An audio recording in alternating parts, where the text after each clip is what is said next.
Hello friends, welcome है आप सभी का आपके इस कृष्णा एजुकेशन यूट्यूब चैनल में, जो केवल और केवल बोर्ड एग्जामिनेशन की तैयारी करवाने के लिए बनी है। इसलिए इस चैनल को आपने अभी तक सब्सक्राइब नहीं किया तो इस चैनल को सब्सक्राइब कर दें और साइड के बेल नोटिफिकेशन को भी ज़रूर प्रेस कर दें, ताकि हमारी वीडियो का लेटेस्ट नोटिफिकेशन आप तक सबसे पहले पहुँच सके। आज मैं आपको आपके मैट्रिक बोर्ड परीक्षा 2024 की तैयारी के लिए कक्षा 10 हिंदी गोदुली भाग 2 का 5वां पार्ट नागरी लिपि का ऑब्जेक्टिव क्वेश्चंस करवाने वाला हूं। अर्थात आज मैं आपको नागरी लिपि पाठ का वस्तुनिष्ठ प्रश्न उत्तर पढ़ाने वाला हूं। और अगर आपने इस पाठ को नहीं पढ़ रखा है और इस पाठ की व्याख्या की वीडियो को देखना चाहते हैं तो आप डिस्क्रिप्शन में या फिर चैनल में प्लेलिस्ट सेक्शन में जाकर इसके व्याख्या को भी जरूर देख लीजिएगा। और यहाँ सभी विषयों का पीडीएफ बिल्कुल फ्री दिया जाता है, तो इस फ्री पीडीएफ को प्राप्त करने के लिए आप हमारे टेलीग्राम चैनल को ज्वाइन कर लीजिए। टेलीग्राम चैनल का लिंक डिस्क्रिप्शन में भी दिया हुआ है और आप टेलीग्राम एप्लीकेशन में कृष्णा एजुकेशन को सर्च करके भी ज्वाइन हो सकते हैं। तो चलिए बिना किसी देरी के इस क्लास को स्टार्ट करते हैं। इसमें हमारा पहला क्वेश्चन है, नागरी लिपि के आरंभिक लेख हमें कहाँ से मिलते हैं। जो नागरी लिपि पाठ है, इस पाठ में हमने आपको पढ़ाया था कि उसके आरंभिक लेख हम लोगों को कहाँ से मिलने लगते हैं। तो आपको करना क्या, इस वीडियो में लास्ट तक बने हुए रहना है। मेरी सभी बातों को माइंड कंसंट्रेट करके समझते हुए चलना है। हम इस वीडियो में कोशिश करेंगे कि आपको सभी के सभी क्वेश्चंस याद करवा दें। तो जो नागरी लिपि के आरंभिक लेख थे वे हमें कहाँ से मिलते हैं, पूर्वी भारत से, पश्चिमी भारत से, दक्षिणी भारत से या फिर उत्तरी भारत से। तो जो नागरी लिपि के आरंभिक लेख होते हैं वे दक्षिणी भारत से मिलते हैं। हमने आपको पाठ में पढ़ा दिया था। और अगर आपने इस पाठ की व्याख्या को वीडियो को नहीं देखा है तो इस पाठ को हमने बिल्कुल ही अच्छे से पढ़ा रखा है। आप उस वीडियो को एक बार भी जरूर देख लें। अगर आप उस वीडियो को अच्छे से देख लेते हैं तो आपको ऑब्जेक्टिव और सब्जेक्टिव क्वेश्चन और अधिक अच्छे से समझ में आएगा। वैसे आप इस वीडियो में बने रहिए, हम आपको सभी के सभी क्वेश्चन याद करवाने की कोशिश करेंगे। तो इसका सही आंसर ऑप्शन नंबर सी हो जाएगा। नागरी लिपि के आरंभिक लेख हमें दक्षिणी भारत से मिलने लगते हैं। बेतमा दानपत्र किस समय का, जब हमने आपको पाठ पढ़ाया था हमने उसी समय कहा था। ये क्वेश्चन मोस्ट इंपोर्टेंट क्वेश्चन है और हर बार बोर्ड एग्जाम में भी पूछा जाता है कि जो बेतमा दानपत्र है वह किस समय का है। 1020 ईस्वी के समय का है, 1021 ईस्वी के समय का, 1022 ईस्वी के समय का या फिर 1023 ईस्वी के समय का। तो जो बेतमा दानपत्र है वह 1020 अर्थात 1020 ईस्वी के समय का है। तो इसका सही आंसर ऑप्शन नंबर ए हो जाएगा, 1020 ईस्वी। उत्तर भारत से नागरी लिपि के लेख कब से मिलने लगते हैं।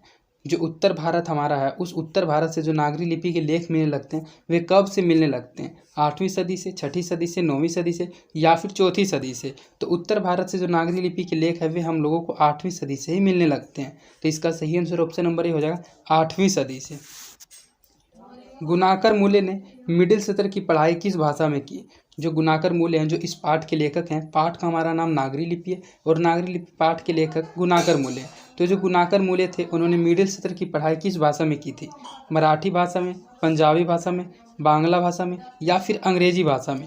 तो जो गुणाकर मूल्य थे उन्होंने मिडिल सत्र तक की पढ़ाई मराठी भाषा में ही की थी। तो इसका सही आंसर ऑप्शन नंबर ये हो जाएगा, मराठी भाषा में।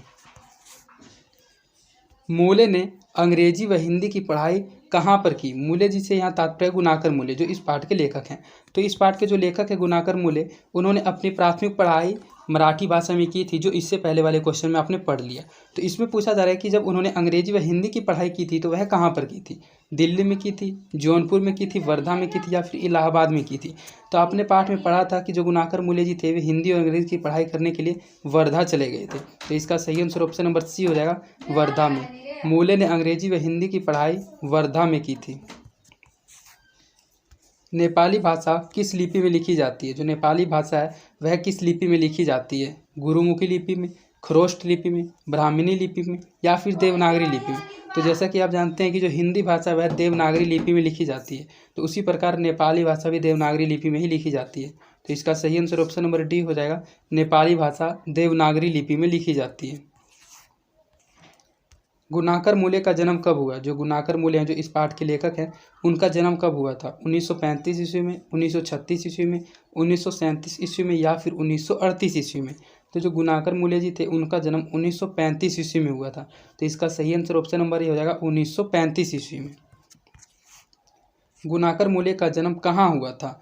इस टाइप के क्वेश्चन 101% हर बार पूछा जाता है बोर्ड एग्जाम में भी, इसलिए इस टाइप के क्वेश्चन को आप अच्छे से याद रखिएगा कि लेखक का जन्म कब हुआ था, कहाँ हुआ था। इस टाइप का क्वेश्चन हर बार पूछा जाता है। तो जो गुणाकर मूल्य जी थे उनका जन्म 1935 ईस्वी में हुआ था, इससे पहले वाले क्वेश्चन में आपने पढ़ लिया। तो इसमें पूछा जा रहा है कि जो गुणाकर मूल्य जी थे उनका जन्म किस जगह पर हुआ था, कहाँ पर हुआ था। केरल में हुआ था, तमिलनाडु में हुआ था, महाराष्ट्र में या फिर उत्तर प्रदेश में। तो गुणाकर मूल्य जी का जन्म महाराष्ट्र में हुआ था, जिसको वर्तमान में मुंबई के नाम से जाना जाता है। तो इसका सही आंसर ऑप्शन नंबर सी हो जाएगा। गुणाकर मूल्य जी का जन्म महाराष्ट्र में हुआ था। इन्होंने किस पुस्तक में पुरानी लिपियों की विस्तृत जानकारी दी है? इन्होंने से यहाँ तात्पर्य गुणाकर मूल्य, जो गुणाकर मूल्य थे उन्होंने अपनी कौन सी पुस्तक में पुरानी लिपियों की विस्तृत जानकारी दी थी? संस्कृत नामक पुस्तक में, अक्षर कथा पुस्तक में, प्राचीन भारत का इतिहास पुस्तक में, या फिर पूरा लिपि शास्त्र में? तो जो गुणाकर मूल्य जी थे उन्होंने एक अक्षर कथा नामक पुस्तक लिखी थी और उस पुस्तक में उन्होंने जितने भी पुरानी लिपियाँ होती हैं उन सभी की सभी लिपियों की विस्तृत जानकारी दी थी, अर्थात पूरी की पूरी जानकारी दी थी। तो इसका सही आंसर ऑप्शन नंबर बी हो जाएगा। इन्होंने अक्षर कथा पुस्तक में पुरानी लिपियों की विस्तृत जानकारी दी है। तो इसका सही आंसर ऑप्शन नंबर बी हो जाएगा, अक्षर कथा। गुप्तों की राजधानी को क्या कहा जाता होगा? जो गुप्तों की राजधानी थी उसको प्राचीन काल में क्या कहा जाता होगा? पाटलिपुत्र, कुसुमपुर, विलासपुर, या फिर देवनगर? तो जो गुप्तों की राजधानी थी उसको प्राचीन काल में देवनगर कहा जाता था और उसी के तात्पर्य पर जो वहाँ लेख मिलते थे उन लेखों को देवनगर के आधार पर ही देवनागरी लिपि उसका नाम रखा गया था। तो इसका सही आंसर ऑप्शन नंबर डी हो जाएगा। गुप्तों की राजधानी को देवनगर कहा जाता होगा। बांग्ला लिपि प्राचीन लिपि की है। जो बांग्ला लिपि है वह हमारी प्राचीन लिपि की क्या है? पुत्री है, बहन है, भगिनी है, या फिर बहू है?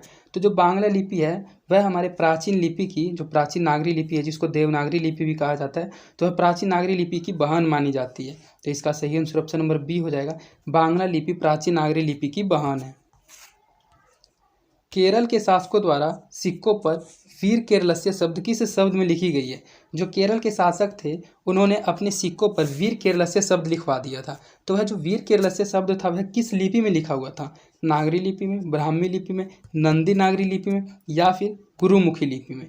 तो जो केरल के शासक थे उन्होंने अपने सिक्कों पर वीर केरलस्य नामक शब्द देवनागरी लिपि में लिखा था। देवनागरी लिपि को नागरी लिपि भी कहा जाता था। तो इसका सही आंसर ऑप्शन नंबर हो जाएगा, नागरी लिपि में लिखी गई थी। तो इसका सही आंसर ऑप्शन नंबर ही हो जाएगा, नागरी लिपि में। पहले पहल किन राजाओं के लेखों की लिपि ही नंदी नागरी नाम दिया गया था? जो पहले पहल ऐसे कौन से राजाएं थे जिन राजाओं ने अपने लेखों की लिपि को नंदी नागरी नाम दिया था?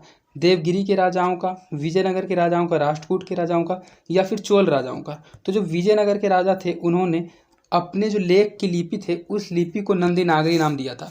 जो देवनागरी लिपि है उसको 3 नाम से जाना जाता है। पहला नंदी नागरी लिपि, दूसरा नागरी लिपि और तीसरा देवनागरी लिपि। ये तीनों के तीनों नाम 3 है लेकिन तीनों एक ही जैसी लिपि होती है जिसको देवनागरी लिपि कहा जाता है। तो इसका सही आंसर ऑप्शन नंबर बी हो जाएगा, विजयनगर के राजाओं का। उत्तर भारत की विशेष स्थापत्य शैली को क्या कहते हैं? जो उत्तर भारत की विशेष स्थापत्य शैली है उस शैली को क्या कहा जाता है? ललित शैली, अभिनागर शैली, विभ्राट शैली, या फिर नागर शैली? तो जो उत्तर भारत की विशेष स्थापत्य शैली है उस शैली को नागर शैली कहा जाता है। तो इसका सही आंसर ऑप्शन नंबर डी हो जाएगा, नागर शैली। और इसी शैली के आधार पर देवनागरी लिपि का एक नया नाम नागरी लिपि भी पड़ा था, नागर के आधार पर। तो इसका सही आंसर ऑप्शन नंबर डी हो जाएगा, नागर शैली। देवनागरी लिपि में मुद्रण के टाइप कब बने थे? 2 सदी पहले बने थे, 2 दशक पहले बने थे, 20वीं सदी में बने थे, या फिर 11वीं सदी में बने थे? तो जो देवनागरी लिपि में मुद्रण के टाइप थे वे 2 सदी पहले ही बने थे। तो इसका सही आंसर ऑप्शन नंबर ए हो जाएगा, देवनागरी लिपि में मुद्रण के टाइप 2 सदी पहले बने थे। नागरी लिपि कब एक सार्वदेशिक लिपि थी?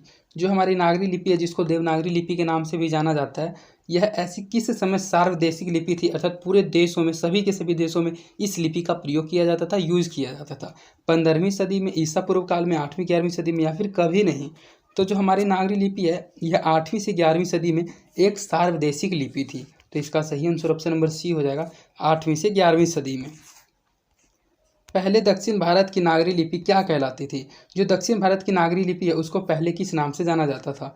नंदी नागरी कहलाती थी, कोंकणी कहलाती थी, ब्राह्मी कहलाती थी, या फिर सिद्धम कहलाती थी? तो जो दक्षिण भारत की पहली नागरी लिपि थी उस नागरी लिपि को प्राचीन काल में सिद्धम कहा जाता था।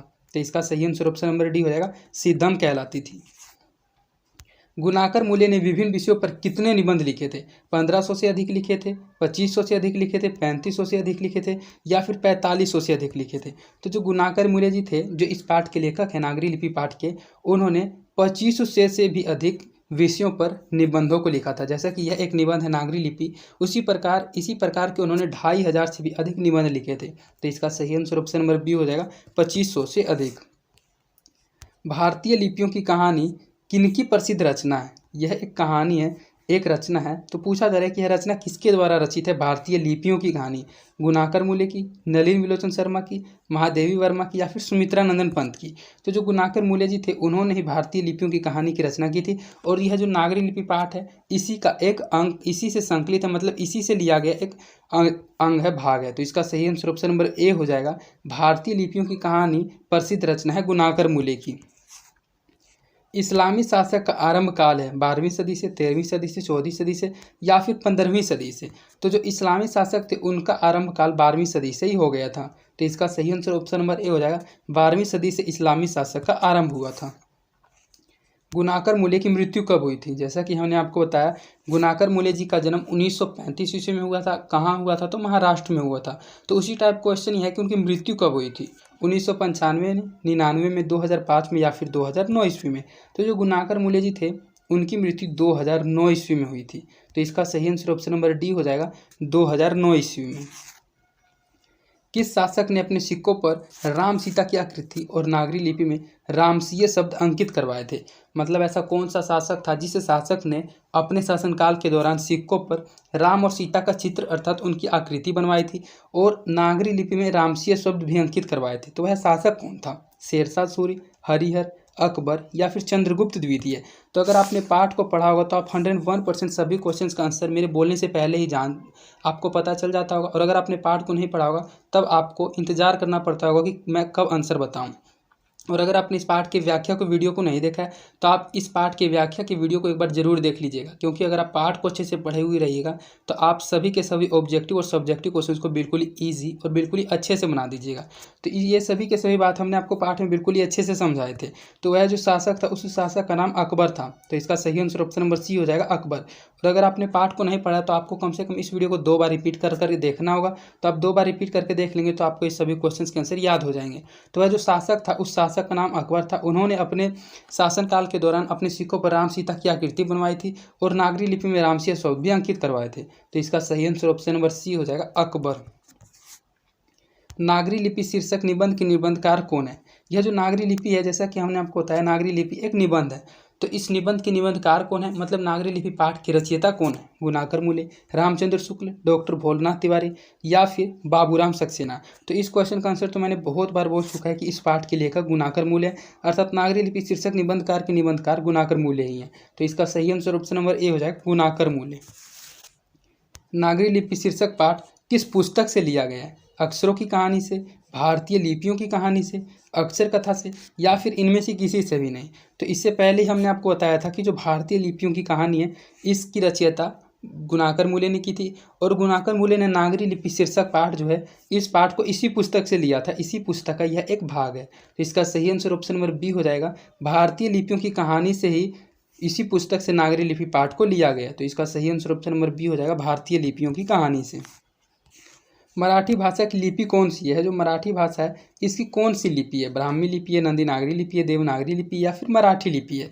तो मराठी भाषा की भी लिपि देवनागरी लिपि ही है। तो इसका सही आंसर ऑप्शन नंबर सी हो जाएगा, देवनागरी लिपि।